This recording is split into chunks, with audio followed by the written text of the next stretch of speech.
भूमिपूजन दिवाळीच्या आधीच करावं लागणार. ठीक आहे ना, करू. आता काय वीट पण आणली आहे, नो प्रॉब्लेम. आणि अश्विनी, ते करायचं असेल ना तर दिवाळीच्या तयारीला सुरुवात करावी लागेल.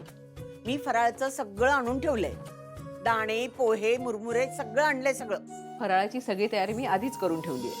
हा, थांबा, तुम्ही काही काळजी करू नका.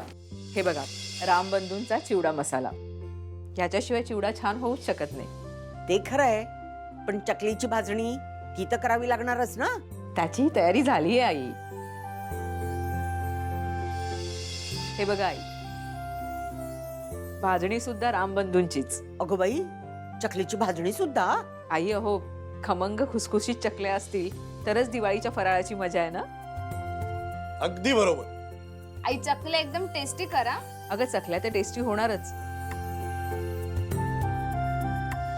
कारण रामबंधूंच्या भाजणी बरोबर त्यांचा चकली मसाला सुद्धा आहे. अरे क्या बात आहे. मग तर काळजीच मिटली. काय ग, पण या विकतच्या मसाल्याला घरगुती मसाल्याची चव असेल का ग? अहो आई, दिवाळीच्या फराळासाठी माझा विश्वास फक्त रामबंधू चिवडा मसाला, रामबंधू भाजणी आणि रामबंधूंच्या चकली मसाल्यावर आहे. कारण हे मसाल्याने ही परंपरा आहे. म्हणजे कसं ना, बेस्ट निवडा, रामबंधू निवडा. चला, मग रामबंधू असल्यामुळे दिवाळीच्या फराळाची काळजी मिटली. आता ते भूमिपूजनाच्या तयारीचं काय ते बघून द्या बाबा. हो आई, पण ना त्याच्या अगोदर तुम्ही गुरुजींना फोन करून विचारा की भूमिपूजनासाठी काय काय साहित्य लागणार आहे.